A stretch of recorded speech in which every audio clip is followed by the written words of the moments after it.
for hosting us today here at the PMAC, and really for all of the people at LSU who are putting their brain power to work, their ingenuity, in producing personal protective equipment. And a lot of times you hear it referred to as PPE, but that's what we're talking about.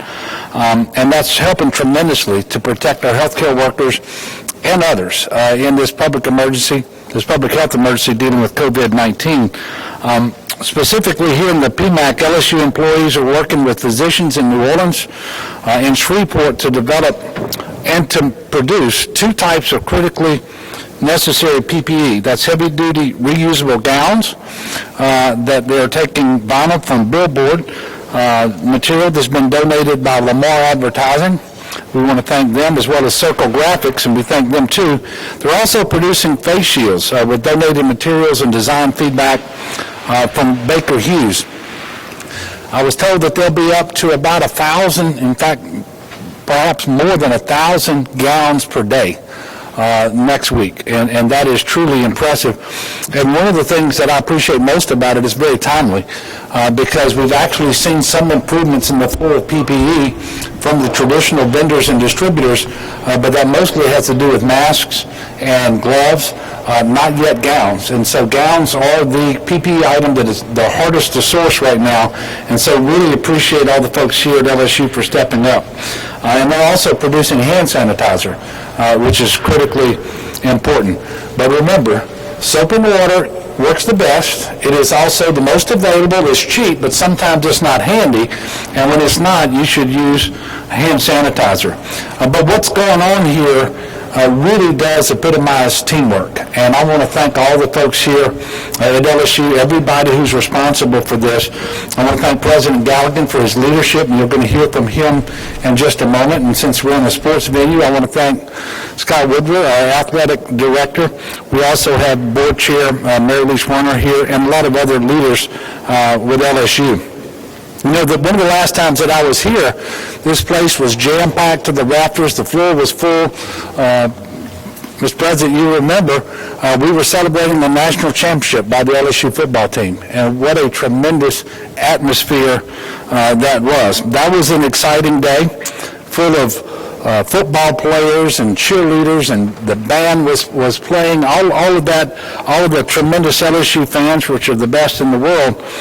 We were very proud of the team's accomplishments and how they represented the university in our state. I'm actually more proud today of LSU because of what I've just seen and how important this work is for our state, especially to protect the heroes out there right now. And those are our medical professionals, our doctors, our nurses, our respiratory therapists, all of those allied healthcare professionals who are doing so much on the front lines in this fight against COVID-19. So you all are showing true leadership in very difficult and trying times. And I know the alma mater here says, "May greater glory, love unending be forever thine." Well, what we're all doing right now, from our healthcare workers on the front lines to the grocery store employees who help them keep everyone fed, for everybody out there who's practicing social distancing and proper hygiene, staying home when they're sick and not going to work, and really staying home just about all the time. That is for the unending love of Louisiana and the love that you have for your neighbor. Incredibly important. And we have to continue with this because our work is not yet done. We have flattened the curve. We're in a much better place than we would have predicted 3-4 weeks ago, but we still have more work to do to put ourselves in the best possible position going forward. That brings me to today's numbers, which at noon we reported 586 new cases across the state.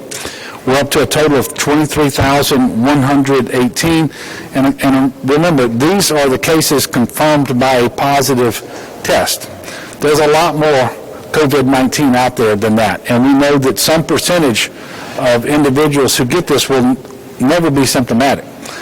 Therefore, they're unlikely to be tested, but they do carry and transmit this virus, and that's what makes this virus so hard to deal with, and why some of the measures that we've put in place were so necessary. So we also reported, very sadly, 57 new deaths. That's a total of 1,213. Obviously, that's a very somber number, and that number keeps getting higher every single day. Deaths are a lagging indicator. Some of these individuals would have died over the last 24 hours, most a couple days ago or 3 days ago, or even more.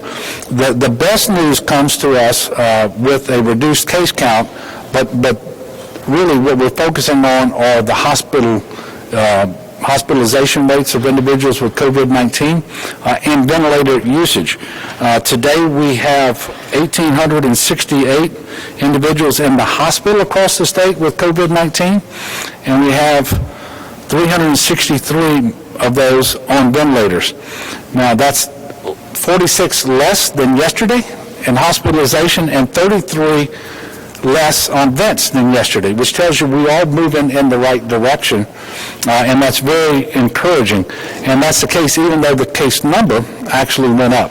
And part of this has to do with some really good work being done by our doctors and hospitals across the state of Louisiana that prevent people from going on a vent today that probably a month ago would have been put on a vent, and they're getting people off ventilators sooner than would have been the case a month ago as well.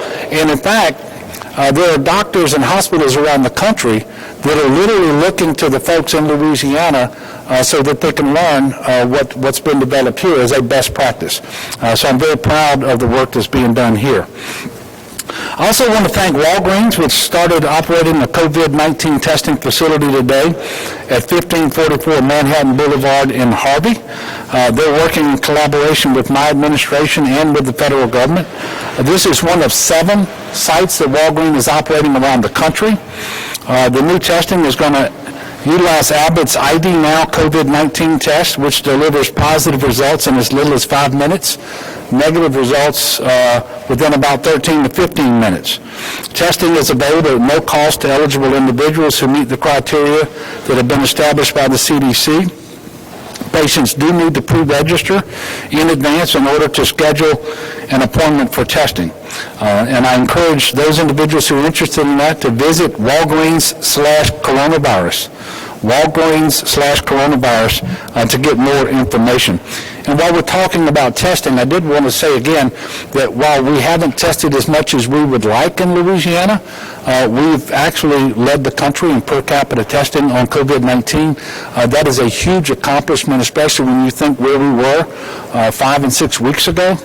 Just tremendous work, much of it done by the state, but increasingly it's our clinics, it's our hospitals who are stepping up and doing their own testing, really making a tremendous difference in our ability to quickly determine who has COVID-19 and then who doesn't.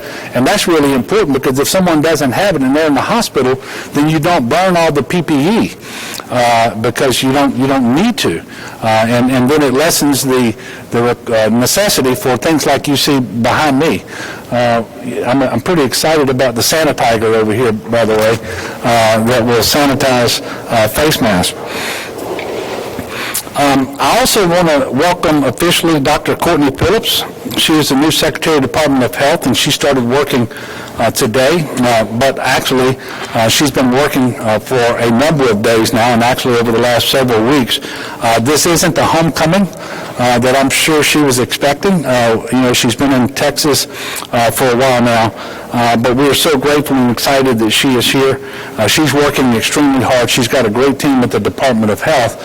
She is not here with me today, but she will be at my press conference on Monday at 3 o'clock. That will be back at GOSEP. It's not lost on me that the campus is mostly empty, and it shouldn't be. That's a very hard thing for me to accept, and I know it's hard for President Galligan and everybody who's made it their life's work to educate individuals. And it's tough to be on campus knowing that individuals are not here. But it is incredibly important, the work that is taking place here at LSU and all across the state. We're here today at the PMAC on LSU's campus. I can tell you there is not an institution of higher education in the state of Louisiana, public or private, that hasn't stepped up in a really, really big way. And my team prepared a listing of all of those institutions to read out, and I'm not going to do that. suffice it to say, every single institution of higher education, public and private, has stepped up in a tremendous way in helping us all across the state of Louisiana to deal with this public health emergency better than we would without their help. Yesterday, as you probably are aware, President Trump unveiled his plan for opening up America. I should say opening America up again. That plan looks at 3 phases. Once an area has reached certain benchmarks related to the spread of COVID-19. And I want to thank the President and the Vice President and the Coronavirus Task Force for presenting that guidance to the states and to us here in Louisiana about opening up our economies based on what is happening on the ground here, our ability to test, our ability to do contact tracing. And it's very, very clear, of course we knew this, it's not a one-size-fits-all. Because not every state has similarly been impacted. Not every state has the same capabilities and so forth. And so we're working with all of that guidance. And by the way, it was informed by the CDC. It was informed by people like Tony Fauci and Deborah Birx. These are household names now. And we had an opportunity yesterday in about a 2-hour video telephone conference to ask questions about that guidance. And it's not a one-size-fits-all. Here in Louisiana, we've been hit harder than all but 2 other states. New York and New Jersey each have a per capita a number that's higher than ours, but we're number 3. We're number 1 in per capita testing. It was only about a month ago, a little over a month ago, we were talking about Johns Hopkins data that showed that Louisiana had the fastest growth in COVID cases in the world. So that's where we were a month ago, and we're in a better place today because of the hard work done by people all over the state, including just our individual citizens who have complied with the stay-at-home order, those individuals who practice social distancing, and all of the hygiene measures that we've been promoting. We're going to move forward as quickly as we can, but with a balanced approach to preserving public health, which is critically important. Having more testing on hand is really a big part of that. Having the ability to do comprehensive and quick contact tracing of individuals who test positive is also a huge part of this. And I would just flat out tell you today, we're not where we need to be, but we're increasing our capacity very quickly. And in fact, the reason the folks from the Department of Health are not here with me right now is they're working on a plan that will step up and open up, I should say, more of our hospital capacity and our clinics for those procedures that are because right now we're not allowing them to do non-emergency surgical procedures and medical procedures. Well, we're going to open that up sooner rather than later, and in all likelihood ahead of May the 1st, and we'll be making more announcements about this next week. But it's critically important that we make our citizens as healthy as they can be, and we also know that what is not an emergency procedure today, if you put it off too long, it will become an emergency. And so we want to open these hospitals, these clinics back up for more of the elective procedures so that people can access the care that they need before it becomes an emergency. And we also know this is also a big part of our economy. You know, the healthcare sector of the economy here in Louisiana and across the country is huge. So this is critically important. We're going to do that part of it first, and then we're going to have more announcements over the coming days and weeks with respect to the economy as a whole.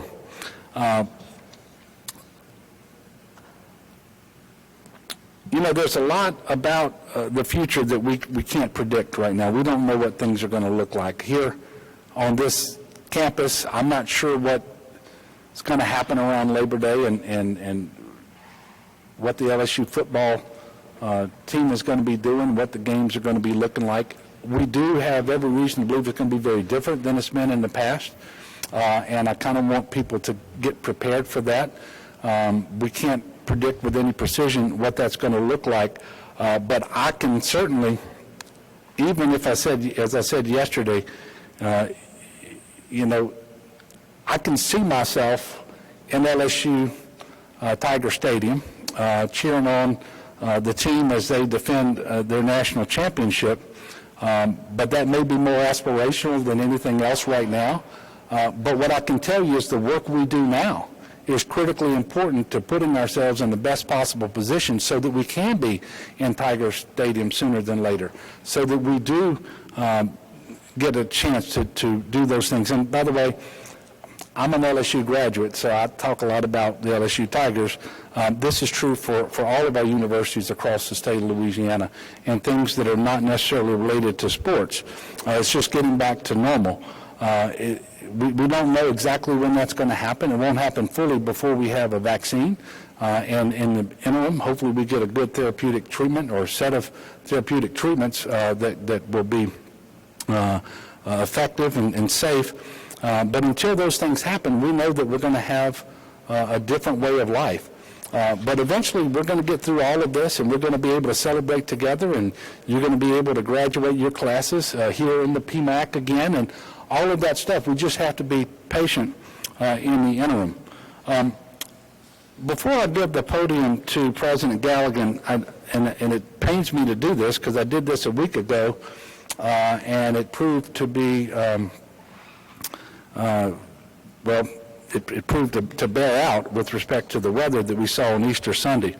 So, like I said last Friday, we have the potential over the weekend to have very bad weather. It's difficult to determine with any precision the location that this weather is going to hit or the exact time, but we're in all likelihood going to have more dangerous weather over the weekend. So I'm encouraging people to prepare now.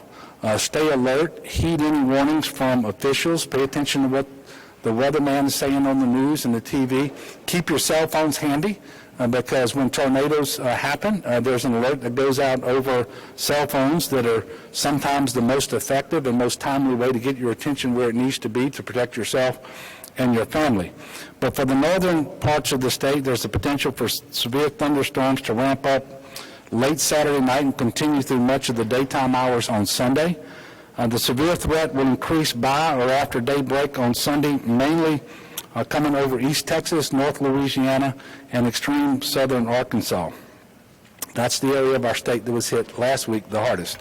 For the southern part of the state, confidence continues to increase. The strong to severe storms will be possible Sunday and Sunday night, with more widespread severe storms along and north of I-10-12 corridor across South Louisiana. So again, this sounds a lot like my press conference from last Friday, and we know that we had multiple tornadoes on Easter Sunday. So everyone should have a game plan, and that's especially true because we're only 45 days from hurricane season. So have a game plan. Go to getagameplan.org for more details. And with that, I'm going to turn things over now to Interim President Tom Galligan, who in his very short tenure here as president has presided over a university system that was at the highest of the highs with a national championship that we all recently celebrated, but also with some of the biggest challenges that we've ever had in the history of this university. And I want to thank him for his leadership because he's done a wonderful job in navigating all of this, including the new normal that we are living through right now and leading this university. Once he finishes speaking, I will come back up and take your questions. So, President Galligan.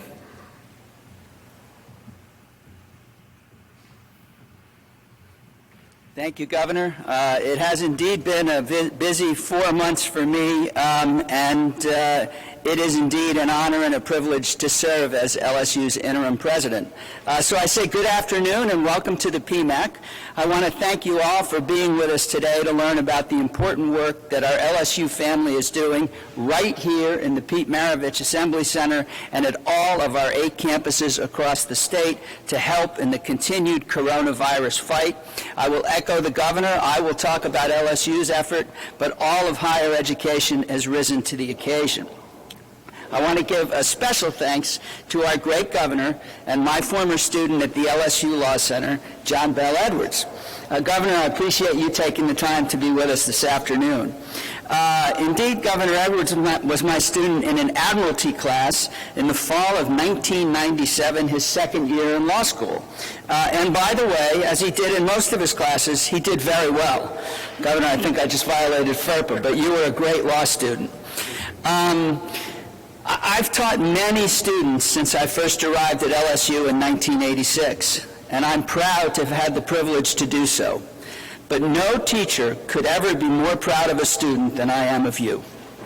You have led Louisiana through this terrible crisis with intelligence, tireless dedication, respect for the people, and compassion. So we are all most grateful for your incredible leadership through this public health emergency. Thank you, Governor.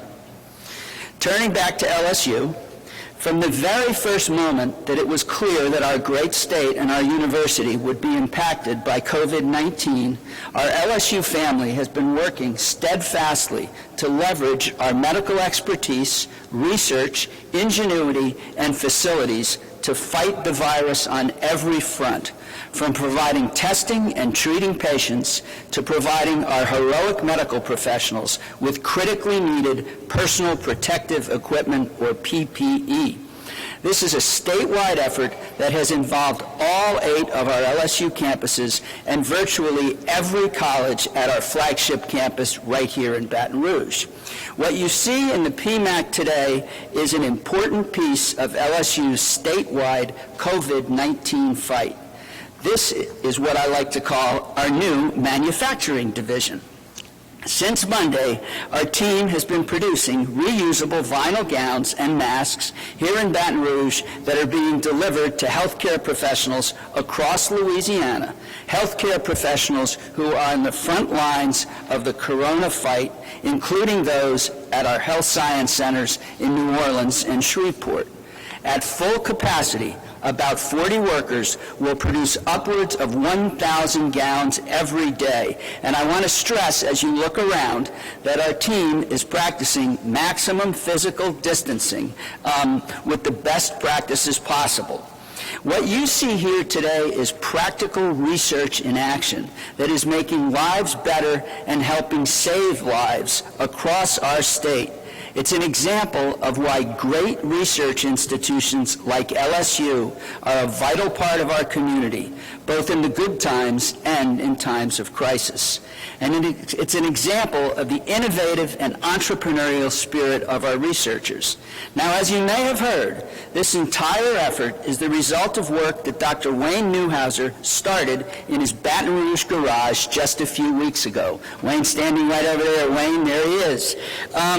Wayne is the LSU Medical Physics Program Director, and when he heard about the shortage of PPE, he took it upon himself to do something about it. He began designing a prototype for a reusable vinyl gown and then making it with LSU students like Megan Moore and his friends like Trey Bowman. Now, Wayne is a rock star, and it was our job to turn him from a garage band into an arena rocker, and that is what we did. We designated a COVID-19 response team to evaluate his promising technology, and LSU rallied to the cause. In a single week, LSU staff scaled the operation that began in Wayne's garage into the PPE production facility you see here in the PMAC. That's a lot of P's.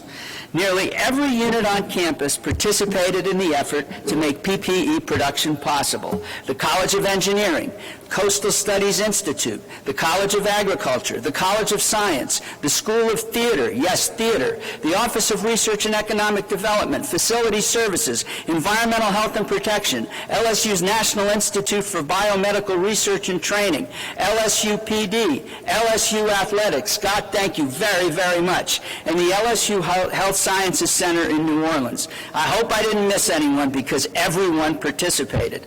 We've had wonderful partners in the community, and I want to thank Lamar Advertising, Circle Graphics, Baker Hughes, Exxon, Vivid Inc., International Paper, Formosa Plastics, Letterman's, and Coca-Cola, who is providing us with beverages. We also sincerely thank the state of Louisiana for financially supporting this endeavor, and we thank the Governor's Office of Homeland Security and Emergency Preparedness, which is helping us deliver the PPE produced here to the places in Louisiana with the greatest need. So what you see here today is the culmination of a huge collective effort with creative can-do beginnings in a faculty member's garage. But this is also just one part of our ongoing PPE production efforts at LSU. Outside the manufacturing division, experts are custom building UV sterilization cabinets, the Sanitiger.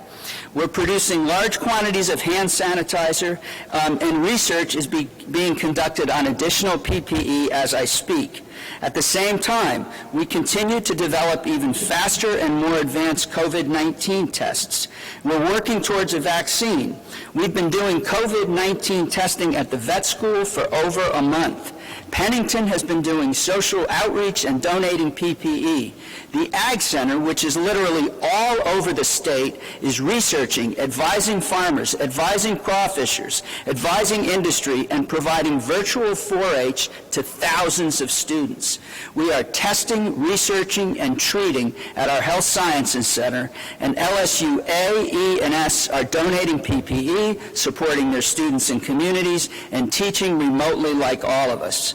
As output at the PMAC expands, LSU will continue to bring expertise from every area of our 8-member family to support new initiatives. Now, none of us signed up for this pandemic, and we're all anxious for the day when we emerge on the other side of the crisis at Tiger Stadium.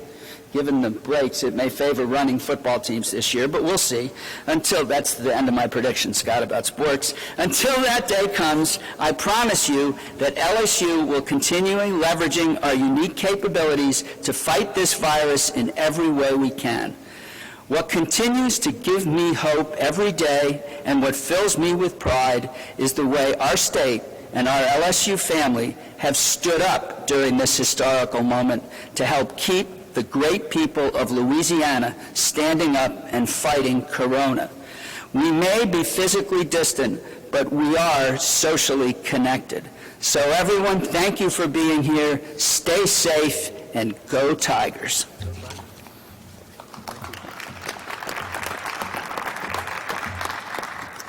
Thank you, and I appreciate that, Mr. President.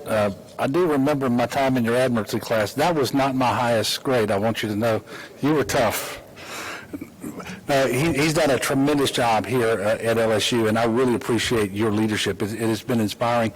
I happen to, I'm in touch with people all over the state every day. The Health Science Center folks up in Shreveport, for example, second or third in the country to do convalescent plasma transfusion.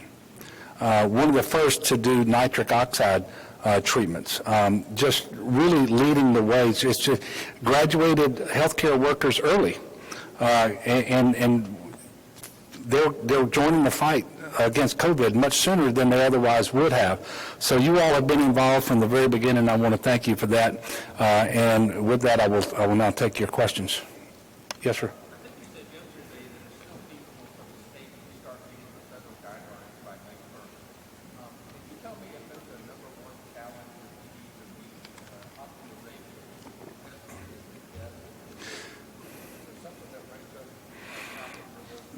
Yeah, well, it's an easier question to ask than to answer, and the reason is you've got a phased approach for reopening the economy is what we've been asked to do in the guidelines that the President gave us yesterday.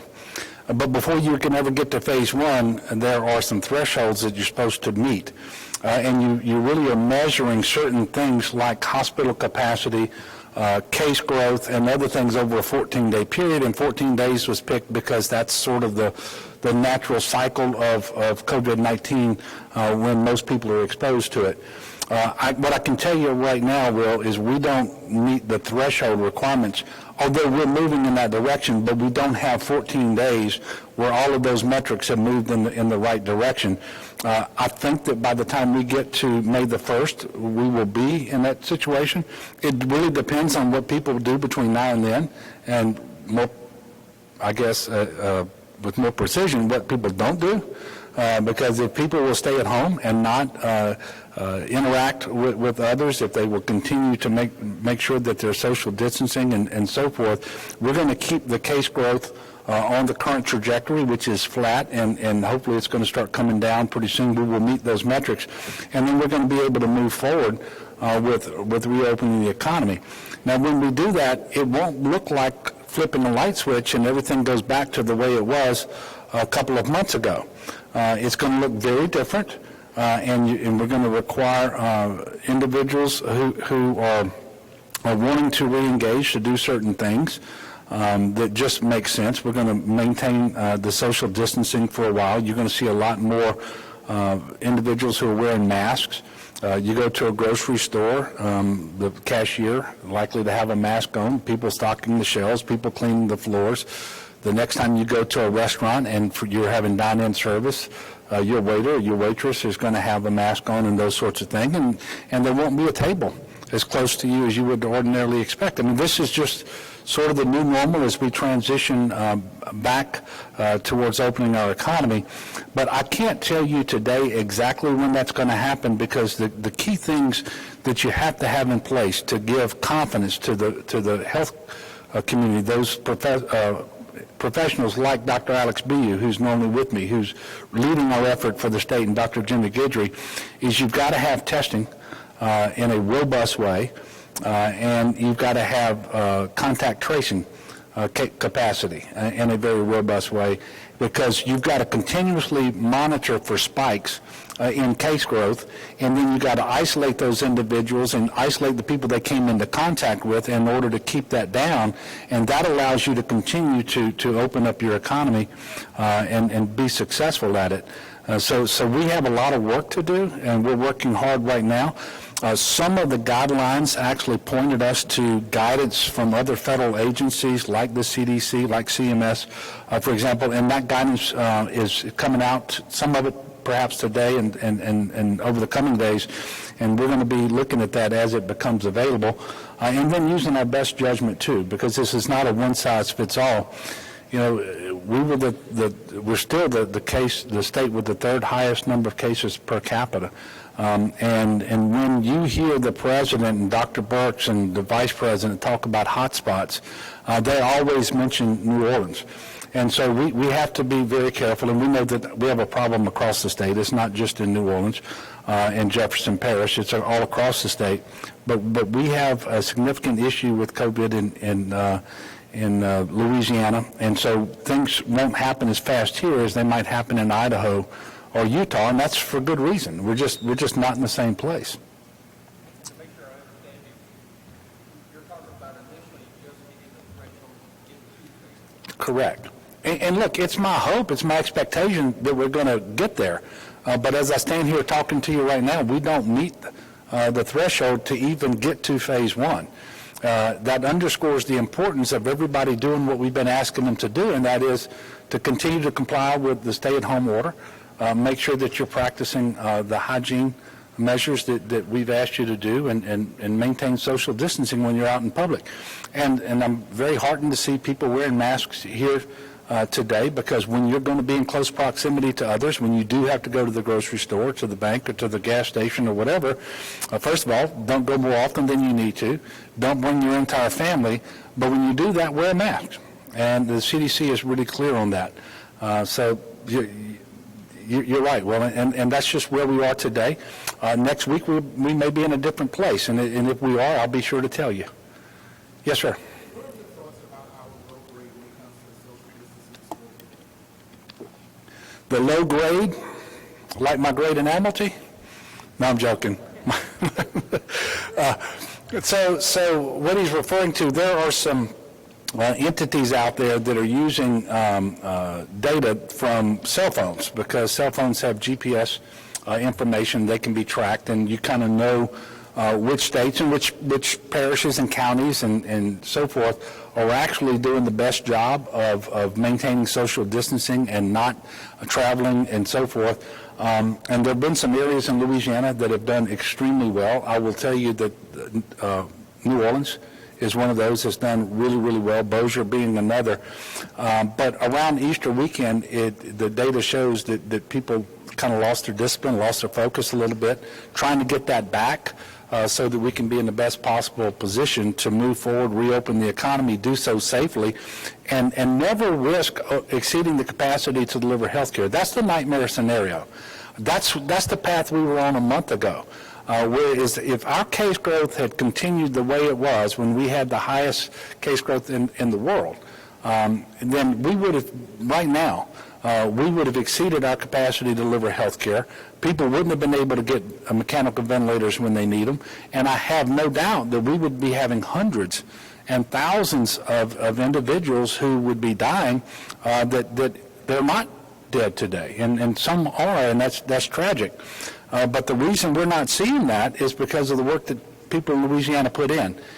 And we need them to continue to do that, because we can go back to where we don't want to be if we're not careful. And so that's why the grade makes a difference, and obviously, that's one of the things that I look at when I tell people, please, refocus, be patient. Make sure that you're doing what we're asking you to do so that we can continue to slow the spread and make sure that we're on the trajectory we want to be on so that we can safely reopen certain segments of our economy sooner rather than later. And that app has been very, very helpful, by the way, to kind of draw attention to who's doing well and who isn't. Yes, sir. Governor, in the Lafayette area, they talked about reopening some retail businesses curbside for possibly safe shopping practices. Is it too early for that, or is that kind of in line with the thinking for that new order that you're putting forward for May? Yeah, actually, what the mayor president of Lafayette did is fully consistent with the current stay-at-home order that I put in place. And it gets a little, because people focus on the businesses that we ordered closed and the ones that we deemed to be essential and that could continue, although they had to do certain things to protect their workers. There was that third category of businesses that were allowed to stay open, but they had to comply with things around social distancing, minimizing the number of people in the stores at any one time. And what the mayor did there in Lafayette is fully consistent with the order that has been in place for some time now, and the order that's going to stay in place till the 30th of April. And to the extent that he may have put additional, more restrictive requirements on businesses, I can absolutely support that. But there was nothing in his order that was inconsistent with what we had done previously, and I appreciate the mayor for doing that. Yes, sir. Leo. Well, the studies are on the scale. We might be out of danger in 2 weeks, or the Harvard study says 2 years. And the president pretty much put it on your back and say, okay, you can do this, say what you're going to do. We have protesters in front of the governor's mansion this morning. People want to go back to work. I understand we're not going about pressure, but what do you think will pan out the next 2 weeks if the numbers continue to flatten? First of all, I appreciate the question. And I don't look at it as the president putting it on our backs. I think that that's just where the authority is by virtue of the Constitution that we live under in the United States of America. And I think the president hit it exactly right yesterday when he issued guidance, and he said, look, I want you to open as quickly as you can, as much as you can, but consistent with preserving public safety. And he was talking about how aggressive action early on in those states with hot spots, and particularly New York, New Jersey, Louisiana, undoubtedly saved thousands and thousands of lives. And so states like that, where you still have a lot of virus, a lot of the COVID-19 disease, you're going to be slower than others. But that's the approach that he took. I think it was entirely appropriate. And I thank him for the guidance. And the way he approached this yesterday was 100% consistent with my understanding of the Constitution. You didn't teach me constitutional law, but I had Paul Beyer and Jay Bybee, and so I think he did exactly right there. Now, with respect to the protesters, look, we have 4.7 million people here in Louisiana. We're not always going to agree on everything.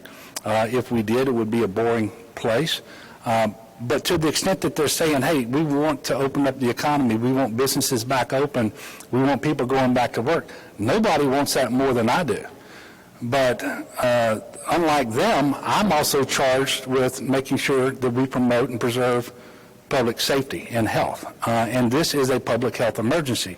And you have to balance all of those things at the same time. So that's not something that they have to be worried about, but it is something that I'm very much concerned about. And, to the extent that it was political in nature, what we've done in Louisiana has been entirely consistent with what the CDC and the president and the vice president and the coronavirus task force has been asking us to do. And all you have to do is watch his press conferences, and he will talk about a number of states and a number of governors and people who are doing things well and doing things right, and that he enjoys the working relationship that we've had. And the president talks about Louisiana in that vein. So I hope that's not lost on the people who are out there protesting either. I really can't tell you whether in 2 weeks, on May the 1st, we actually get to phase 1 or not. I hope that we do. I am fairly certain that we will reopen, as I talked earlier, hospitals and clinics to more of the elective, optional, non-emergency procedures, because we want to make sure that we're preserving health and putting people in the best possible position not to have an emergency later and to withstand this disease if they happen to contract it. And so we have to open up the healthcare sector. We are working really hard with the advisory commission that I established to tell me how they think we can most safely reopen different parts of our economy and be safe with respect to consumers and workers, because everybody wants this to happen. We had the 4th fastest growing economy in the country when this hit. We want to get back to there just as soon as we possibly can. But you have to preserve public health. And even the president said yesterday, and you know that he's wanting to reopen this economy, he talks about it all the time. There's some states where that's just not going to be possible as fast as in other states, and we just have to get there.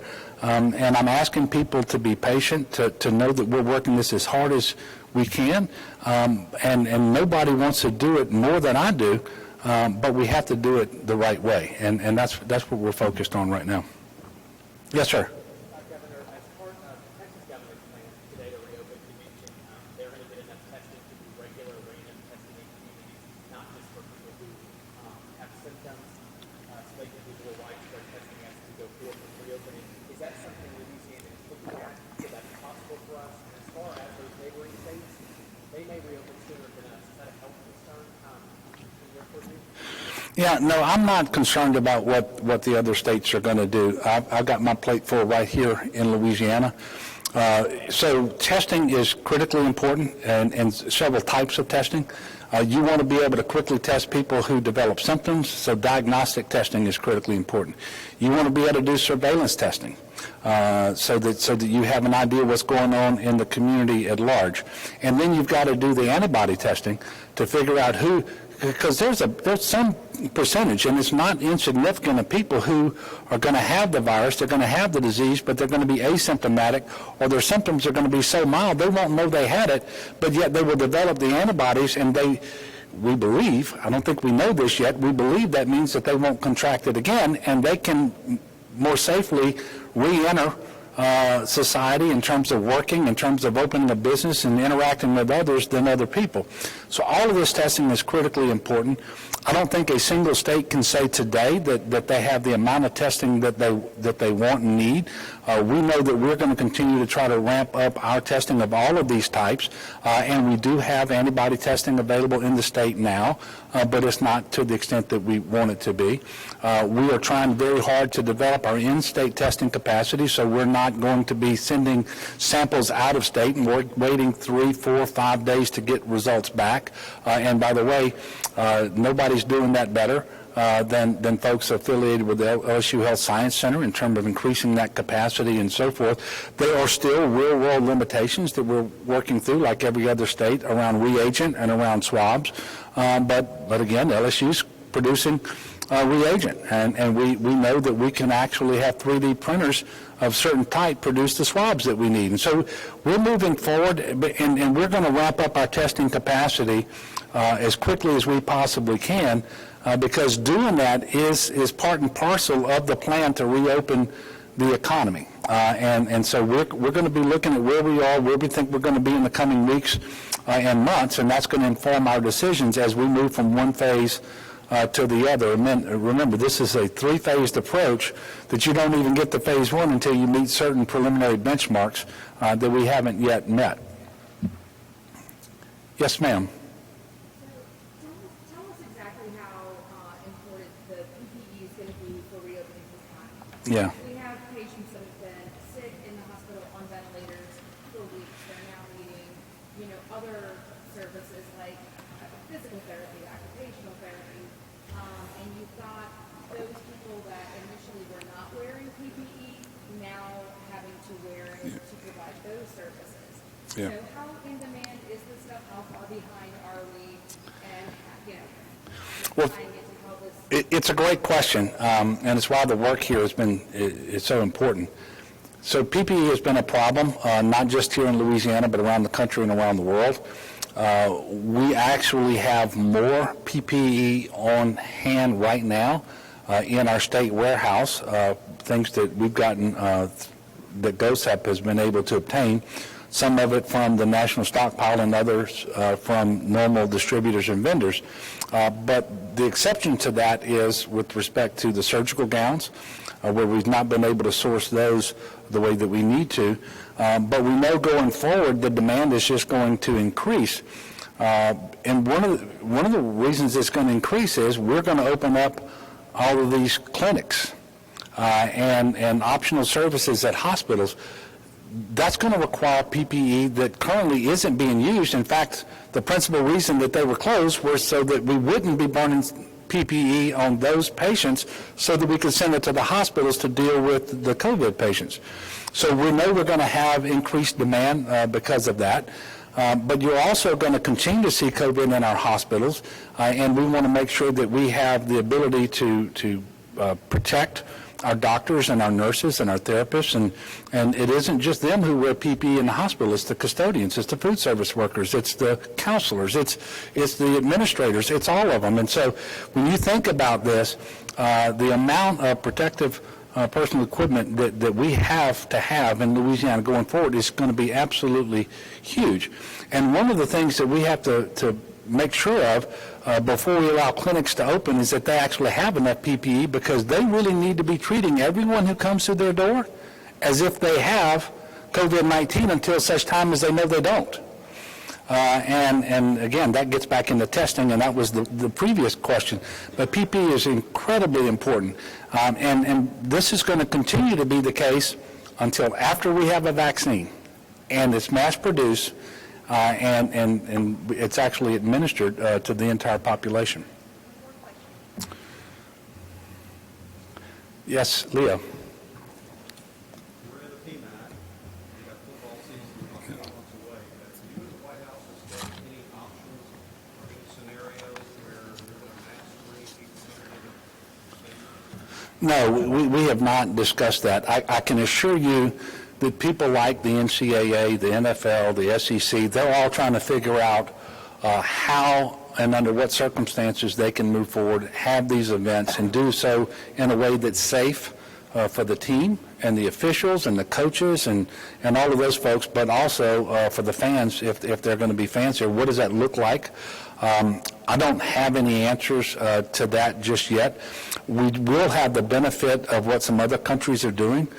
So I know that you can find in certain areas that are ahead of us by a couple of months, they are starting to engage their professional sports teams in competition, and so we can kind of see what works and what doesn't work, and hopefully learn from them.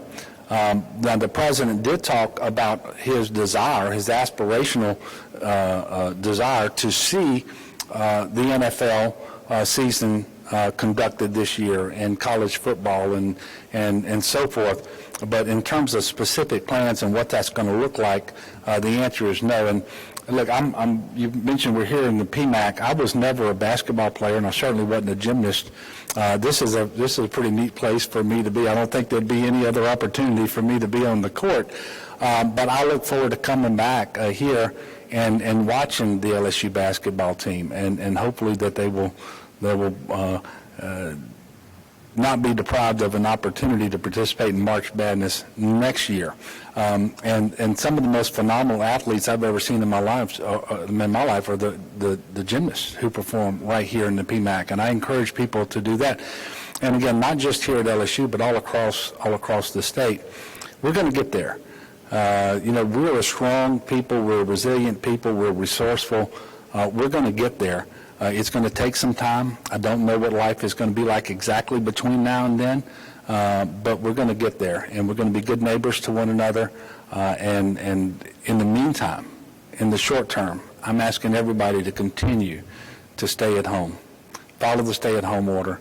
Make sure that you're not out there unnecessarily making contact with other people.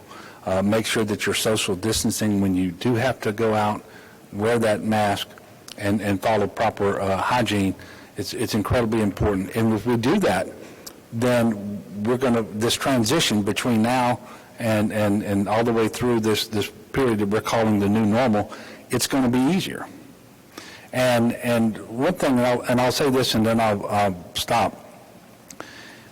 We're not going to be successful reopening the economy if the cases spike again and get out of control and we can't deliver health care to the people who are going to need it. And in fact, that will be worse than if we take this slower. And so we need people to cooperate with us in order to make sure that we are successful and we can get the businesses back open as soon as possible and get people back to work as soon as possible. Because quite frankly, I mean, think about the degree to which Louisiana is dependent upon tourism. How are we going to get tourists to Louisiana if we have cases spiking here in greater number than they're spiking elsewhere? They're going to choose to go elsewhere with their conventions. They're going to choose to take their vacations elsewhere.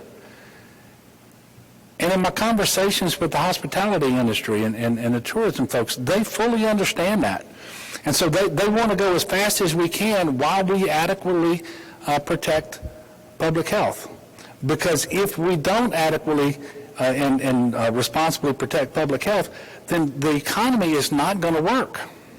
We're not going to get there. So they have to go together, and we have to get the balance right. And reasonable people can say you should have done this faster. Other people are going to say you should have been slower. We're going to do the very best that we can based on the best information available. And I can tell you right now, we're probably going to make some mistakes. But we're going to minimize those mistakes, and we're going to be doing surveillance to know if we need to change, and we will do that in order to get those cases back down, or if they stay down, to open up just a little bit faster as we move forward. But over the next couple of 3 weeks, there will be a lot more information about our plan forward and how that phased approach is going to work. In the meantime, I want everybody to have a great weekend. I will be speaking to you all again at 3 o'clock on Monday from GOSEP. Be careful this weekend about that weather. Thank you. God bless. And thank you very much again.